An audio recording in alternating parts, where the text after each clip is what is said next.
नमस्कार, सुस्वागतम, वेलकम, अभिनंदन। मैं हूं आपके साथ आपकी अपनी होस्ट दोस्त डॉक्टर वाय राखी।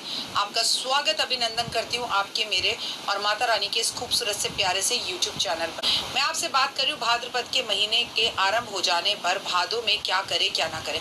बड़ा ही खूबसूरत ये महीना है और क्यों ना हो, श्री कृष्ण भगवान का जन्म इसी महीने में हुआ है।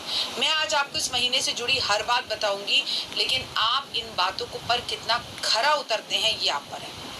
कोई इसे भादों का महीना कहता है, कोई इसे भाद्रपद का महीना कहता है। इसमें क्या करे क्या ना करे ये जानना जरूरी है। भादों के महीने में अच्छी सेहत पाने के लिए गुड़ का सेवन बिल्कुल भी ना करें, ये गलत है। साथ में इस महीने में दही नहीं खाना चाहिए। इसके अलावा बैंगन, मांस, मदिरा सेवन नहीं करना चाहिए। भाद्रपद के महीने में नारियल का तेल का इस्तेमाल खाने में नहीं करना चाहिए। धार्मिक मान्यताओं के अनुसार ऐसा करने से संतान की सुख में बाधाएं आती हैं। और ये मत भूले कि भादों का महीना जो है वो चतुर्मास का दूसरा महीना है। जो लोग संतान सुख की कामना करते हैं या नवविवाहित हैं, ऐसे समय में आपको कृष्ण की भक्ति बहुत ज्यादा करनी चाहिए। भाद्रपद के महीने में मन में व्यक्ति के शुभ विचार रखने चाहिए। इस दौरान शादीशुदा जातकों को शारीरिक संबंध बनाने से बचना चाहिए। मन में पवित्र विचार लाने चाहिए, यानी कि आपको ब्रह्मचर्य का पालन करना चाहिए। इस पूरे महीने में व्यक्ति को बाल नाखून काटने से, खासकर रविवार, सोमवार, गुरुवार और मंगलवार बचना चाहिए। लेकिन मैं आपसे कहूँगी ऐसा बिल्कुल मत करिएगा। आपको अगर नेल्स बड़े हो रहे हैं तो काटना चाहिए। किसी को नेल लग जाए, उससे उसको जख्म हो जाए। हर बंदे को शुगर है, फिर शुगर में जो जख्म है वो जल्दी भरते नहीं है, तो मुसीबतें आती है। ठीक है, ये बातें लिखी गई हैं। मंगलवार वाले दिन मत काटिए, शनिवार वाले दिन मत काटिए, लेकिन बाकी गुरुवार वाले दिन मत काटिए। संडे, सोमवार अगर आपको बाल काटने हैं, अगर आपको नेल्स काटने हैं तो आप काटिए। ऐसा थोड़ी कि 4 महीने इंसान हाथ पैर बाल ही नहीं काटेगा। और अगर आप कॉर्पोरेट वर्ल्ड में काम करते हैं तो रोज शेव करनी होती है। देखिए, उस जमाने में जब ये बातें लिखी गई थी तब ये पॉसिबल था, लेकिन कलयुग के हिसाब से हमें अपने विचारों को बदलना होगा। भगवान श्री कृष्ण की पूजा करनी चाहिए। ये महीना लाभकारी रहता है। इस पूरे महीने में भगवान श्री कृष्ण की पूजा अर्चना आराधना करना, तुलसी उनको रोज भोग लगाना, तुलसी पर दिया जलाना बहुत ही लाभदायक रहता है। लेकिन उससे ज्यादा फायदेमंद होता है इस पूरे महीने में गौ माता की सेवा करना। वैसे आपको बताऊं, जीवन में एक भी महीना ऐसा नहीं होता जब हम गाय की सेवा ना करें। एक महीना जीवन में एक भी दिन ऐसा नहीं होता जब हम गाय की सेवा ना करें। इस महीने में चावल, नारियल का तेल कोई आपको दान दे तो ऐसा दान बिल्कुल भी नहीं लेना चाहिए।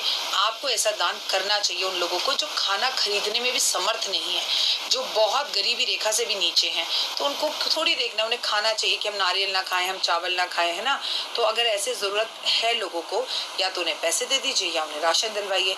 भाद्रपद के महीने में भगवान शिव और कृष्ण गणेश जी की पूजा जरूर करनी चाहिए। इस महीने में पवित्र नदियों में स्नान दान करना चाहिए, घर में पूजा पाठ करनी चाहिए। भाद्रपद के महीने में आपको श्री कृष्ण की पूजा के साथ साथ घर में रामायण करानी चाहिए, भागवत करानी चाहिए, भगवान की पूजा आराधना करनी चाहिए, भगवान शिव कृष्ण गणेश की पूजा करनी चाहिए। जैसे कुछ धार्मिक मंत्र जो है उसका जाप करना चाहिए। पवित्र नदियों में ब्राह्मणों को स्नान कराना चाहिए, माता पिता को स्नान कराना चाहिए।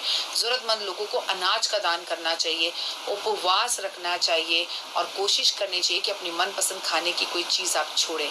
आप अपने शुद्ध मन से रहें, पवित्र मन को रखें और मांस, मदिरा, शहद, गुड़, हरी सब्जियां, मूली, बैंगन का सेवन बिल्कुल भी नहीं करना चाहिए। इन चीजों से बचना चाहिए। सबसे बड़ी बात, पराई स्त्री पर नजर नहीं करनी चाहिए। आपको निंदा करने से बचना चाहिए। आपको ब्राह्मणों की निंदा करने वाले व्यक्ति से दूर रहना चाहिए। आपको नेगेटिव लोगों से दूर रहना चाहिए। आपको बांसुरी श्री कृष्ण भगवान को अर्पण जरूर करनी चाहिए। छोटे छोटे बच्चों को बांसुरी भेंट स्वरूप जरूर देनी चाहिए। आपको मक्खन और मिश्री खानी चाहिए। आपको मक्खन और मिश्री का भोग प्रभु को लगाना चाहिए। वृंदावन जाना चाहिए। आपको यमुना के किनारे पर दिए जलाने चाहिए। ये सब वो चीजें हैं जो भादों के महीने में हमें करनी चाहिए। और एक बार भादों के महीने में गीता का पावन पुस्तक को पूरा पढ़ना चाहिए। अगर आप ना पढ़ पाए तो कम से कम 11वें अध्याय का पाठ जरूर करें। अगर हो सके तो गीता की पावन पुस्तक को एक पीले कपड़े में रखकर किसी भी कर्मकांडी अच्छे से पंडित को, ब्राह्मण को वो भेंट स्वरूप देकर आनी चाहिए कि पंडित जी ये आपको मेरी तरफ से गिफ्ट है। अगर आप गीता पढ़ ना सके तो सुनना जरूर चाहिए। आपको बड़े बुजुर्गों की सेवा करनी चाहिए। भादों के महीने में कबूतरों को बाजरा, गाय को रोटी, कुत्ते को दूध, चींटियों को खाना देना चाहिए। भादों के महीने में मन लगाकर मंदिर में झाड़ू पोछा करना चाहिए। भादों के महीने में आपको एक मटका पानी भरकर उसमें कुछ फल जो कि सीजन के फल है वो मंदिर में रखकर आना चाहिए। और भादों के महीने में महादेव पर आपको आम रस जरूर अर्पण करना चाहिए। बेलपत्र पर आपको श्री राम लिखकर महादेव के मंदिर में वो बेलपत्र चढ़ाकर आने चाहिए, कम से कम 108। और कमलगट्टे की माला आपको राधा और कृष्ण को अर्पण करनी ही चाहिए। माँ यशोदा की पूजा जरूर करनी चाहिए। और आपको मालूम है कि भादों के महीने में एक छतरी का दान करना चाहिए, काले रंग की, उन सबको जिनके ऊपर शनि की सारसती या शनि की ढैया चल रही है। किस किस पर चल रही है? मेष राशि, कुंभ राशि, मीन राशि, आप पर शनि की सारसती चल रही है।